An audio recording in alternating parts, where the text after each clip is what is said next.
آج ہم بات کریں گے تصوف کی دنیا کے تحت صحبت باولیاء میں۔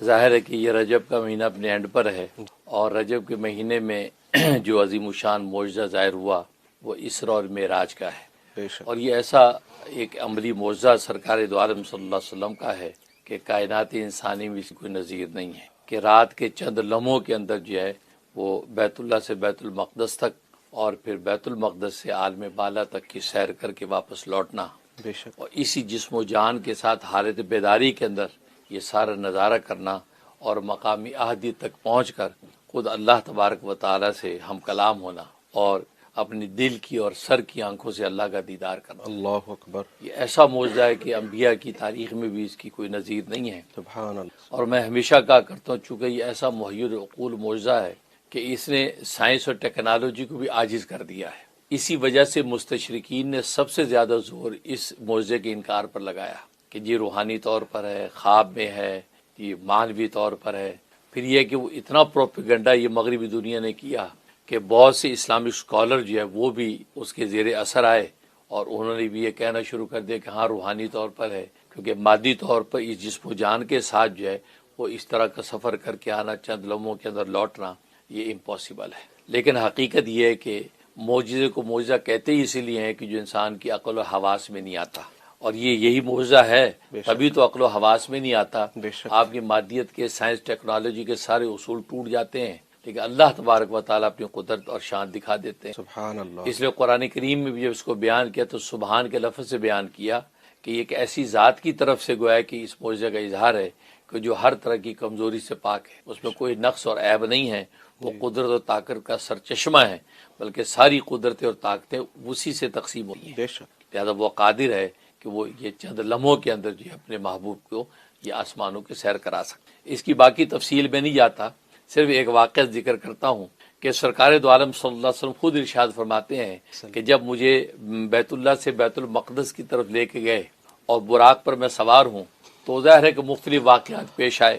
ان میں سے ایک واقعہ پیش یہ آیا کہ میں ایک مقام سے گزرا تو راستے میں ایک بڑھیا کو دیکھا، اس بڑھیا نے مجھے پکارا، تو حضرت جبرائیل صلاۃ والسلام نے فرمایا کہ آپ اس کی بات کا جواب نہ دیں اور اس کی طرف التفات نہ کریں بلکہ چلتے رہیے۔ تو میں نے اس کی طرف التفات نہیں، تھوڑی دور گئے تو ایک بوڑھا نظر آیا، اس بوڑھے نے مجھے آواز دی، تو حضرت جبرائیل صلاۃ والسلام فرمایا کہ اے اللہ کے حبیب اس کی طرف متوجہ نہ ہوں اور اس کی بات کا جواب نہ دیں، آپ چلتے رہیے۔ تو آگے گئے تو آگے کا فرمایا کہ کچھ شخصیات، کچھ ایک جماعت حقہ کھڑی ہے، نورانی جماعت، اور انہوں نے مجھے کہا کہ السلام علیکہ یا اولو، السلام علیکہ یا آخرو، السلام علیکہ یا حاشرو، یہ کہا کہ سلامتی ہو اے اول تجھ پر، سلامتی ہو تجھ پر اے آخر، سلامتی ہو تجھ پر اے حاشر، جمع کرنے والا۔ تو یہ جب سلام آیا تو حضرت جبرائیل صلاۃ والسلام نے فرمایا کہ ان کا آپ جواب دیجیے، تو میں نے ان کا جواب دیا۔ اس کے بعد حضرت جبرائیل صلاۃ والسلام نے فرمایا کہ اے اللہ کے حبیب آپ کو پتہ ہے کہ وہ بڑھیا کون تھی؟ فرمایا کہ وہ دنیا تھی، اور اس دنیا نے آپ کو اپنی طرف متوجہ کیا تھا، اگر آپ اس کی طرف متوجہ ہو جاتے تو آپ کی امت دنیا کی محبت میں غرق ہو جاتی، اس لیے میں نے آپ کو منع کیا تھا کہ ادھر توجہ نہ فرما۔ اور آگے جو بوڑھا تھا وہ ابلیس تھا، اس ابلیس نے آواز لگا کہ اپنی طرف آپ کو متوجہ کرنے کی کوشش کی، اگر آپ اس کی طرف متوجہ ہو جاتے تو آپ کی امت گمراہ ہو جاتی۔ وہ اپنا حصہ حاصل کرنا چاہتا تھا، لیکن آگے جو جماعت تھی جس نے آپ کو سلام کیا تو فرمایا کہ وہ حضرت ابراہیم، حضرت موسیٰ، حضرت عیسیٰ علیہ الصلوۃ والسلام ہیں کہ جنہوں نے آپ پر سلامتی بھیجی۔ تو تبھی میں نے کہا کہ اس جماعت حقہ کا آپ جواب دیجئے، اور آپ نے جواب دیا۔ تو فرمایا کہ ان واقعات میں سے یہ بھی ایک واقعہ پیش آیا۔ تو محدثین فرماتے ہیں کہ دیکھیں اس میں جو دنیا جو دکھائی گئی، بوڑھی دکھائی گئی، تو حضرت جبرائیل صلاۃ والسلام فرمایا کہ اللہ کے حبیب یہ جو بوڑھی دکھائی گئی دنیا، اس میں اشارہ اللہ تبارک و تعالی نے یہ فرمایا کہ بس دنیا کی بس اتنی سی عمر ہے، جیسے یہ بڑھیا بالکل اپنے آخری لمحات زندگی کے گزار رہی ہے، تو یہ دنیا کا بس اتنا ہی وقت ہے۔ اس کا مطلب اس دنیا پر فریفتہ ہو جانا، اس دنیا پر قربان ہو کر آخرت کو بھول جانا حماقت اور بے وقوفی ہے، کیونکہ اس کی ویسی عمر تھوڑی سی رہ گئی ہے۔ اور اسی طریقے سے ابلیس تو ظاہر ہے کہ وہ بھی بوڑھا دکھایا، مطلب یہ ہے کہ وہ ابلیس جن جو ہے وہ نفسانی خواہشات کے اندر انسان کو ڈالتا ہے تو وہ بالکل عارضی اور فانی ہے، کہ وہ بھی اپنی اینڈ پر ہے، جیسے بوڑھا اپنی زندگی کے آخری لمحات گزار رہا ہوتا ہے۔ اور تیسری جو جماعت تھی، جماعت حقہ، انہوں نے ظاہر آپ پر سلامتی بھیجی اور فرمایا یا اولو یا آخرو۔ محدثین یہاں سوال اٹھاتے ہیں کہ یا اولو بھی کہا کہ اول بھی آپ ہیں اور آخر بھی کہا کہ آخر بھی آپ ہیں. اب ٹیکنیکلی سوال پیدا ہوتا ہے کہ ایک جو اول ہے وہ آخر کیسے ہو سکتا ہے اور جو آخر وہ اول کیسے ہو سکتا ہے؟ تو نبی کریم صلی اللہ علیہ وسلم کو اس جماعت حقہ نے اول بھی کہا آخر بھی کہا. آخر اس میں کیا راز ہے؟ پہلی بات تو یہ کہ محدثین فرماتے ہیں کہ ان نفوس قدسی نے آپ کو جو آخرو کہا، آخرو کہہ کے ختم نبوت کی مہر لگا دی کہ آپ آخری نبی ہیں، کہ آپ کے بعد جو اب کوئی نہیں. بے شک. ٹھیک.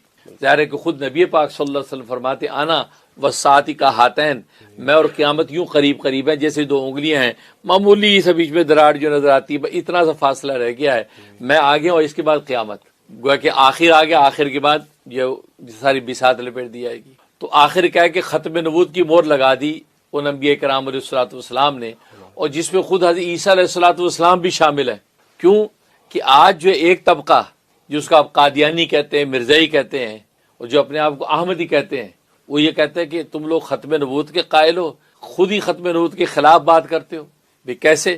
کہ اس لیے کہ تم اس بات کے قائل ہو کہ قرب قیامت میں عیسیٰ علیہ الصلوۃ والسلام نے آنا ہے. تو جب نبی کے بعد نبی آ رہا ہے تو ختم نبوت کہاں گئی؟ ختم نبوت کا مطلب ہے کہ نبی کے بعد کوئی نبی نہیں آنا، اور خود ہی آپ کہتے ہیں کہ عیسیٰ علیہ الصلوۃ والسلام نے آنا ہے، تو آپ خود ختم نبوت کے خلاف بات کر رہے ہیں. تو گویا کہ عیسیٰ علیہ الصلوۃ والسلام کے آنے کو وہ یہ کہتا ہے کہ یہ ختم نبوت کے عقیدے کے خلاف ہے، لہذا وہ کہتے ہیں کہ ہم اس بات کے قائل ہیں کہ عیسیٰ علیہ الصلوۃ والسلام نے نہیں آنا. تو گویا کہ اصل ختم نبوت کو ہم مانتے ہیں، آپ کہاں مانتے ہیں؟ یہ شبہ ڈالتے ہیں. اور ظاہر ہے کہ یہ ایک جو ہے وہ ابلیسانہ یہ ایک شبہ ہے تاکہ لوگوں کے دماغ کو کیا جائے. کیونکہ بات اصل بھی یہ پہلی بات تو کہ یہ جو نص ہے اس میں عیسیٰ علیہ الصلوۃ والسلام خود آپ کو یہ آخرو کہہ رہے ہیں. تو جس نبی کے وجود کو آپ ختم نبوت کے خلاف مان رہے ہیں، وہ نبی خود آپ کی ختم نبوت کا قائل ہو رہا ہے، خود آپ کو آخری نبی کہہ رہا ہے یا آخرو. بے شک. پہلی بات تو یہ ہے، لہٰذا اس کے کہنے سے ہی آپ کی یہ عقیدے کی جو ہے وہ جڑ کٹ گئی. اور دوسری بات یہ ہے، ختم نبوت کا تو مطلب یہ ہے کہ نبی کریم صلی اللہ علیہ وسلم کے بعد کوئی نیا نبی نہیں آنا. بالکل. کوئی نیا نبی نہیں آنا. تو قتل دجال کے لیے اگر نئے نبی کی گنجائش ہوتی تو اللہ تبارک و تعالیٰ کوئی نئے نبی مبعوث کر کے دجال کو قتل کرواتے. تو چونکہ نئے نبی کی کوئی گنجائش نہیں تھی، تبھی تو اللہ کو پرانا نبی لانا پڑا. تبھی تو پرانا نبی لانا پڑا.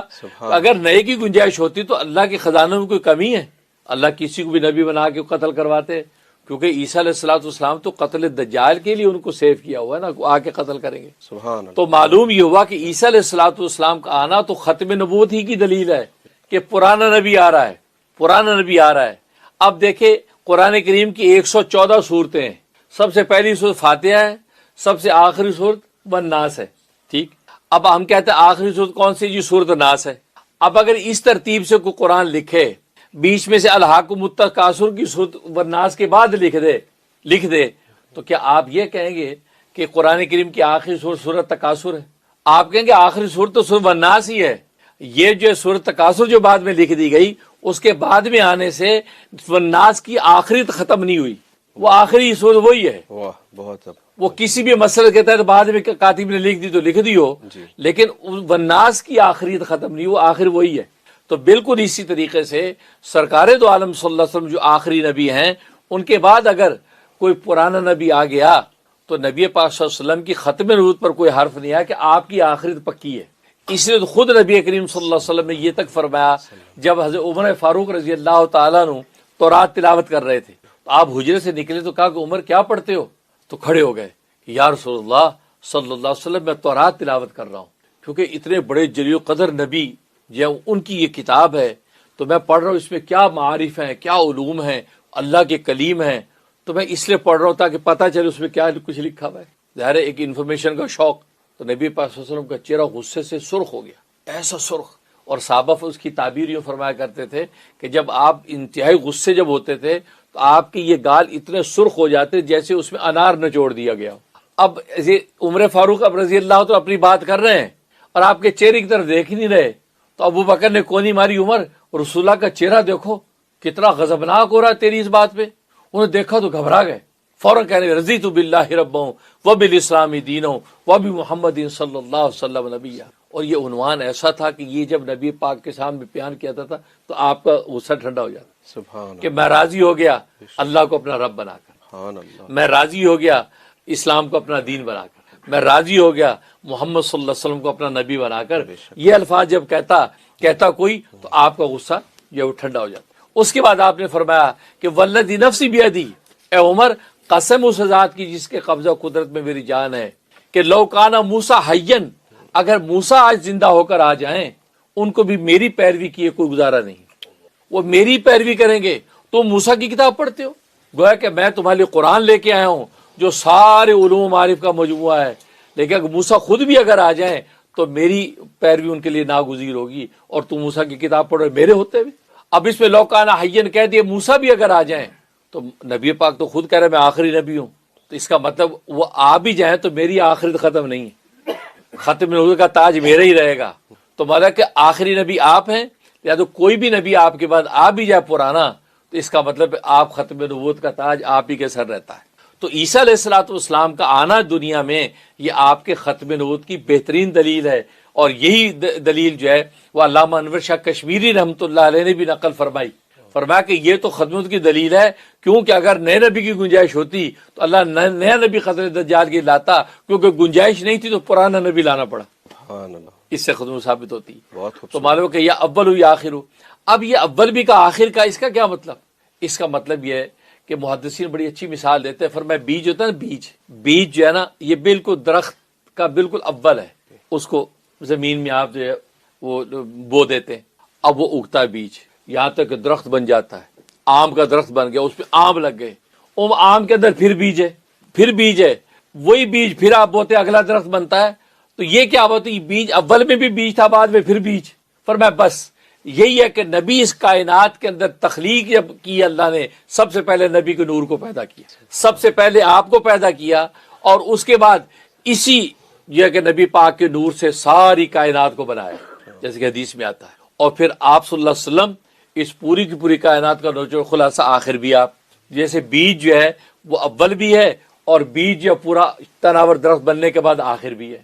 اس لیے نبی فرماتے ہیں کہ میں جو ہے وہ انا اول خلقا و آخر باسا، میں پیدا سب سے پہلے ہوا ہوں اور مبعوث ظاہر سب سے آخر میں ہوں۔ تو کہا کہ پیدائش اول بھی آخر بھی اور آخر بھی آپ کا۔ اس لیے انہوں نے فرمایا کہ یا اول السلام علیکہ یا اول السلام علیکہ یا آخر، السلام علیکم یا حاشر، ذرا حشر کے اندر جو ہے شفاعت کا مقام آپ کو عطا کیا جائے گا۔ اس وجہ سے محدثین نے لکھا ہے کہ نبی کریم صلی اللہ علیہ وسلم نے اللہ کے ساتھ تواضع کی، عاجزی کی، اللہ نے آپ کو معراج کا جو مقام اور کمال عطا فرمایا، اور خلق خدا کے ساتھ آپ نے عاجزی اور تواضع کی تو اللہ نے خلق خدا کی شفاعت کا مقام آخرت میں آپ کو دے دیا۔ تو گویا کہ یہ تواضع اور عاجزی فرمایا کہ یہ وہ کمال کی چیز ہے کہ یہ انسان کو ایسا روحانی معراج عطا فرماتی ہے کہ اللہ تبارک و تعالیٰ کو قرب خاص نصیب ہو جائے۔ تو گویا کہ اس واقعے سے یہ لطائف ہمیں پتہ چلتے ہیں کہ انسان عجز، عاجزی اور تواضع کے ساتھ کہاں سے کہاں پہنچتا ہے، اور نبی کریم صلی اللہ علیہ وسلم نے جو یہ حقیقت ظاہر فرمائی کہ دنیا کی توجہ۔